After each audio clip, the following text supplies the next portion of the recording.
Manipur News channel mayambu khurumjari loinana ngasigi maroi pau pijari. Ahanbada Union Home Minister na Manipur gi lambi punamak phahonanaba haiba aremba tare. India lenga ki Home Minister amana thokpa order bu ikai khumnadaba indaba haibase India bu sinabani haina logani. India lenga na Manipur gi lambi punamak free movement March nipan dagi uhengadabani haiduna March amada phamkiba Manipur gi security review gi mifamda Home Minister na lakthoki. Manipur sahi ani pharaklaba irang asi santi puraknawidamakta India lenga na pakalakpa thabakta kuki CSO kotuna lambi timbagi thabak chatharakpada center lenga na kadisu tawpa ngamdaba haibasi angakpa amani haina lawi. Kotuna chathakiba thawong asi India gi constitution bu khongawnabani. Constitution gi mayokta leiriba kotubu India lenga na aina yadaba lupni haina lakthokpa yare. Hantak Union Home Minister na Manipur gi damak lokhalakliba thabak tharamsing asi thenglabasu thengna afaba khongthang amani. Hokiba March nipandagi National Highway yauna lambi punamak mahusagum miyamna chathok chasin yahannabagidamakta haina akanba yathang ama Manipur gi Governor Ajay Kumar Balada hairaki. Cheraksida kuki zo puruki maikaitagi lakliba wafamna makhoida tonganba administration ama pigadabani haiba chap chaba phirep ama Governor gi yathang ngakhide. Hujik leiriba phibam asidi maitai amata lambi ayamba chatpa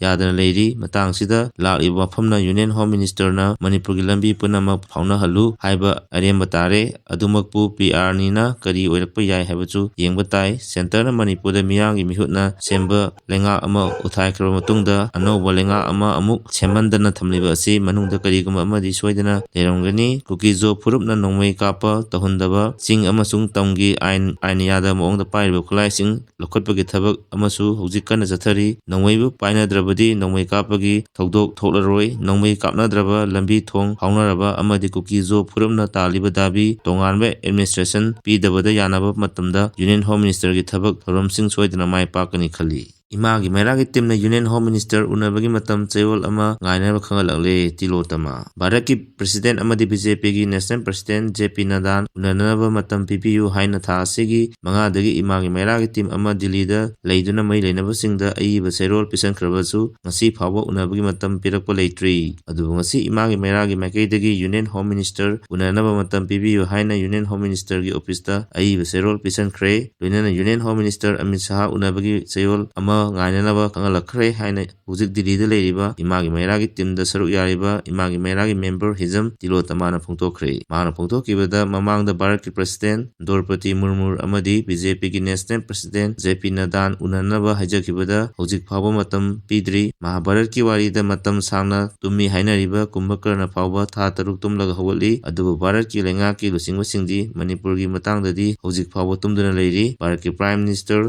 Narendra Modi na sahi ani pharaklaba Manipur gi irang asigi matangda wa machet ama phawba ngangduna tumina leiri. Loinana Manipur da amukta phawba laktri. Masima Bharat lenga na Manipur bu thoksade haiba takpani haiba yauna Tilotamana wafam kaya phongtorakhi. Popi thabagi mahut organic pothok oina puthoknaba honaminasi Thaitunglung pangmai. Regional Center for Organic and Natural Farming na Manipur Organic Mission Agency ga khutsamnaraga organic farming gi matangda nomagi oiba regional conference ama Hotel Imphal na pangtokre. Thoramada saruk yaraduna lenga ki Horticulture and Soil Conservation Commissioner Ekam Secretary Thaitunglung pangmai na hai popi tharibasingna popi thabagi mahut organic ki pothokjing puthoknaba honaminasi. Popi thabada sinariba haksang sokpa yaba chemical kayagi masaksing nonggi isingda turelda putharakpadagi pat phawba yorakle. Popi thabada sinakiba chemical aduna lokpham adu atopa pambi amata thaba yahandabagi mathakta miyoibagi haksangda aduki matik soali. Chinjak haibase punsi sangna amadi tinjung kangjangdana leinaraba maru oiba masakni. Afaba chinjak putokpa haibase organic farming natraga natural farming gi lawu pathap senabana oigani. Sikkim gumba Manipur su organic state ama oiba yabagi masak atum chap chana leijai. Maram aduna Manipur bu organic state ama ohenanaba changi haiki. Makha tab update da office soti oiroi. Sanba chai choklising ani kunmari kunmanga gi thabuk mapung phana loisanba ngamnanaba tha asigi kunmapan thangja numit March kuntra sajibu nongma panba chairauba nomaije numit amadi March kuntra matoi Idul Fitr hairiba numit humni asi masagi soti ꯑꯣꯏꯖꯔꯕꯁꯨ ꯒꯣꯚꯔꯟꯃꯦꯟꯠꯀꯤ ꯑꯣꯐꯤꯁꯁꯤꯡ ꯃꯍꯧꯁꯥꯒ ꯃꯊꯧ ꯇꯧꯒꯅꯤ ꯍꯥꯏꯔꯤ꯫ Manipur ꯒꯣꯚꯔꯟꯃꯦꯟꯠꯀꯤ deputy secretary ꯑꯁꯦꯝ ꯔꯥꯒꯤꯅꯥ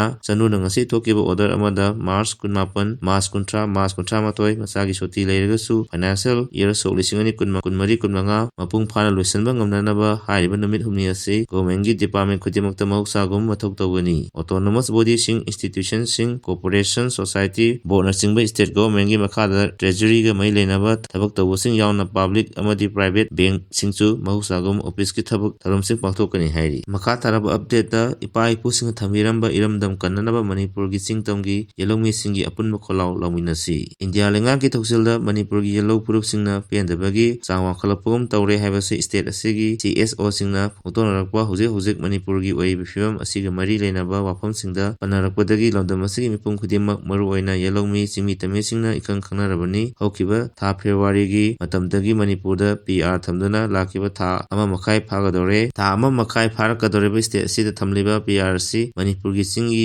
ꯂꯝꯁꯤꯡ ꯃꯔꯨꯑꯣꯏꯅ ꯀꯨꯀꯤꯁꯤꯡꯅ ꯅꯝꯅ ꯇꯥꯕ ꯃꯐꯝꯁꯤꯡꯗꯗꯤ ꯄꯤ.ꯑꯥꯔ ꯊꯝꯕꯒꯤ ꯃꯃꯤ ꯏꯇꯥ ꯇꯥꯗꯕꯒꯨꯝꯕꯒꯤ ꯊꯧꯑꯣꯡꯁꯤꯡ ꯑꯁꯤꯃꯛꯅ ꯂꯝꯗꯝ ꯑꯁꯤꯒꯤ ꯌꯦꯜꯂꯧꯃꯤ ꯐꯨꯔꯨꯞ ꯆꯤꯡꯃꯤ ꯇꯝꯃꯤꯁꯤꯡꯅ ꯇꯝꯄꯥꯛ ꯈꯛꯇꯗ ꯂꯣ ꯂꯩꯔꯒ ꯆꯤꯡꯗ ꯂꯩꯇ꯭ꯔꯕꯗꯤ ꯄꯤ.ꯑꯥꯔ ꯂꯩꯇꯕꯅ ꯐꯔꯦ ꯍꯥꯏꯅ ꯂꯝꯗꯝ ꯑꯁꯤꯒꯤ ꯃꯤꯌꯥꯝ ꯈꯪꯅ ꯏꯟꯗꯤꯌꯥ ꯂꯩꯉꯥꯛꯇ ꯈꯪꯍꯜꯂꯛꯄ ꯍꯧꯔꯛꯄꯅꯤ ꯍꯥꯏꯕꯗ ꯂꯥꯟꯒꯗꯕ ꯃꯥꯟꯗꯦ꯫ ꯍꯧꯖꯤꯛ ꯁ꯭ꯇꯦꯠ ꯑꯁꯤꯒꯤ ꯇꯝꯄꯥꯛꯀꯤ ꯂꯝꯗ ꯄꯤ.ꯑꯥꯔ ꯂꯩꯕꯒꯤ ꯃꯃꯤ ꯆꯞ ꯆꯥꯅ ꯇꯥꯕꯒ ꯂꯣꯏꯅꯅ ꯂꯩꯉꯥꯛꯀꯤ ꯌꯥꯊꯪ ꯉꯥꯛꯅ ꯈꯨꯠꯁꯨ ꯈꯨꯠꯂꯥꯏ ꯀꯌꯥꯃꯨꯛ ꯃꯔꯤ ꯂꯩꯅꯕ ꯂꯣꯏꯁꯪꯗ ꯅꯣꯡꯃꯩ ꯌꯥꯎꯅ ꯃꯈꯜ ꯃꯈꯥ ꯀꯌꯥꯒꯤ ꯈꯨꯠꯁꯨ ꯈꯨꯠꯂꯥꯏꯁꯤꯡ ꯊꯤꯟꯒꯠꯇꯨꯅ ꯁꯤꯟꯅꯕ ꯍꯧꯈ꯭ꯔꯕꯁꯨ ꯀꯨꯀꯤ ꯇꯥꯕ ꯆꯤꯡꯒꯤ ꯂꯝꯒꯤ ꯃꯐꯝꯁꯤꯡꯗ ꯂꯩꯕ ꯀꯨꯀꯤꯁꯤꯡꯅ ꯏꯟꯗꯤꯌꯥ ꯂꯩꯉꯥꯛꯀꯤ ꯃꯥꯌꯣꯛꯇ ꯂꯦꯞꯇꯨꯅ ꯃꯈꯣꯏꯅ ꯄꯥꯏꯕ ꯅꯣꯡꯃꯩ ꯌꯥꯎꯅ ꯈꯨꯠꯁꯨ ꯈꯨꯠꯂꯥꯏ ꯑꯃꯠꯇ ꯃꯔꯤ ꯂꯩꯅꯕ ꯂꯣꯏꯁꯪꯗ ꯁꯤꯟꯅꯔꯣꯏ ꯍꯥꯏꯅ ꯐꯣꯡꯅ ꯁꯤꯡꯅꯔꯕꯁꯨ ꯃꯈꯥ ꯇꯥꯅ ꯑꯦꯛꯁꯟ ꯂꯧꯈꯠꯇꯕ ꯑꯁꯤꯃꯛꯅ ꯇꯥꯛꯄꯗꯤ ꯆꯤꯡꯗ ꯄꯤ.ꯑꯥꯔ ꯆꯠꯅꯗ꯭ꯔꯕ꯭ꯔꯥ ꯍꯥꯏꯕꯒꯤ ꯋꯥꯍꯪꯁꯤ ꯀꯌꯥꯃꯨꯛ ꯍꯪꯅꯕꯒꯤ ꯑꯆꯧꯕ ꯃꯔꯝ ꯑꯣꯏꯍꯜꯂꯛꯂꯤ꯫ ꯅꯥꯀꯜ ꯑꯃꯔꯣꯝꯗ ꯃꯅꯤꯄꯨꯔꯗ ꯑꯦꯟ.ꯑꯥꯔ.ꯁꯤ ꯃꯄꯨꯡ ꯐꯥꯅ ꯆꯠꯅꯗ꯭ꯔꯤꯉꯩ ꯃꯇꯝꯗ ꯗꯤꯂꯤꯃꯤꯇꯦꯁꯟ ꯇꯧꯅꯅꯕ ꯏꯟꯗꯤꯌꯥ ꯂꯩꯉꯥꯛꯅ ꯍꯣꯠꯅꯔꯛꯄꯒꯤ ꯃꯃꯤ ꯇꯥꯔꯛꯂꯤ꯫ ꯃꯅꯤꯄꯨꯔꯒꯤ ꯍꯧꯖꯤꯛ ꯑꯣꯏꯔꯤꯕ ꯐꯤꯚꯝ ꯑꯁꯤꯗ ꯗꯤꯂꯤꯃꯤꯇꯦꯁꯟ ꯇꯧꯕꯗ ꯁ꯭ꯇꯦꯠ ꯑꯁꯤꯒꯤ ꯌꯦꯜꯂꯧꯃꯤ ꯄꯨꯝꯅꯃꯛ ꯂꯝꯗꯝ ꯑꯁꯤꯗꯒꯤ ꯄꯨꯡꯃꯨꯠ ꯃꯨꯠꯈꯤꯕ ꯌꯥꯕꯒꯤ ꯃꯑꯣꯡ ꯂꯩꯔꯛꯄꯅ ꯉꯁꯤꯒꯤ ꯃꯅꯤꯄꯨꯔꯒꯤ ꯌꯦꯜꯂꯧꯃꯤ ꯄꯨꯝꯅꯃꯛ ꯁ꯭ꯇꯦꯠ ꯑꯁꯤꯗ ꯀꯥꯡꯂꯣꯟ ꯀꯥꯏꯅ ꯆꯪꯂꯛꯄ ꯃꯄꯥꯟ ꯂꯝꯒꯤ ꯃꯤꯑꯣꯏꯁꯤꯡ ꯃꯄꯨꯡ ꯐꯥꯅ ꯍꯜꯍꯟꯈꯤꯅꯕ ꯑꯦꯟ.ꯑꯥꯔ.ꯁꯤ ꯆꯠꯅꯍꯜꯂꯒ ꯗꯤꯂꯤꯃꯤꯇꯦꯁꯟ ꯇꯧꯒꯗꯕꯅꯤ ꯍꯥꯏꯅ ꯆꯞ ꯃꯥꯟꯅꯕ ꯈꯣꯜꯂꯥꯎꯗ ꯂꯥꯎꯕꯒꯤ ꯃꯇꯝꯅꯤ ꯍꯥꯏꯕꯁꯤ ꯈꯪꯃꯤꯟꯅꯁꯤ꯫ ꯃꯔꯝꯗꯤ ꯃꯅꯤꯄꯨꯔꯒꯤ ꯆꯤꯡꯒꯤ ꯂꯝꯗ ꯃꯔꯝ ꯆꯥꯗꯅ ꯈꯨꯜ ꯃꯁꯤꯡ ꯀꯥ ꯍꯦꯟꯅ ꯃꯁꯤꯡ ꯆꯍꯤ ꯈꯔ ꯑꯁꯤꯗ ꯍꯦꯟꯒꯠꯂꯛꯂꯤꯕ ꯐꯨꯔꯨꯞ ꯀꯥꯡꯂꯨꯞ ꯑꯁꯤ ꯀꯨꯀꯤꯁꯤꯡꯅꯤ ꯍꯥꯏꯕꯁꯤ ꯁ꯭ꯇꯦꯠ ꯑꯁꯤꯒꯤ ꯃꯤꯌꯥꯝꯅ ꯈꯪꯕꯗ ꯅꯠꯇꯅ ꯍꯧꯈꯤꯕ ꯁ꯭ꯇꯦꯠ ꯂꯩꯉꯥꯛꯅ ꯈꯪꯅꯗꯨꯅ ꯂꯩꯈ꯭ꯔꯕ ꯃꯔꯝꯅ ꯀꯥꯡꯂꯣꯟ ꯂꯥꯟꯅ ꯀꯥ ꯍꯦꯟꯅ ꯃꯁꯤꯡ ꯍꯦꯟꯒꯠꯂꯛꯂꯤꯕ ꯑꯁꯤ ꯃꯁꯥ ꯃꯁꯥꯒꯤ ꯃꯔꯝꯗꯝ ꯍꯜꯍꯟꯗꯅ ꯗꯤꯂꯤꯃꯤꯇꯦꯁꯟ ꯇꯧꯔꯕꯗꯤ ꯃꯅꯤꯄꯨꯔꯒꯤ ꯌꯦꯜꯂꯧꯃꯤꯁꯤꯡ ꯃꯔꯨ ꯐꯪꯅ ꯃꯨꯠꯈꯤꯕ ꯌꯥꯕꯒꯤ ꯑꯣꯏꯊꯣꯛꯄ ꯂꯩꯔꯤ꯫ ꯃꯁꯤꯡꯗ ꯄꯤ.ꯑꯥꯔ ꯂꯩꯕꯒꯤ ꯃꯄꯨꯡ ꯐꯥꯅ ꯃꯃꯤ ꯇꯥꯍꯟꯗꯨꯅ ꯃꯈꯥ ꯇꯥꯕ ꯑꯞꯗꯦꯠꯀꯤꯗꯃꯛ ꯃꯌꯥꯝ ꯄꯨꯟꯅ ꯉꯥꯏꯃꯤꯟꯅꯁꯤ꯫ ꯂꯣꯏꯅꯅ ꯆꯦꯅꯦꯜ ꯑꯁꯤꯕꯨ ꯅꯨꯡꯁꯤꯕꯤꯗꯨꯅ ꯂꯥꯏꯛ ꯑꯃꯗꯤ ꯁꯕꯁꯀ꯭ꯔꯥꯏꯕ ꯇꯧꯕꯤꯔꯝꯃꯨ꯫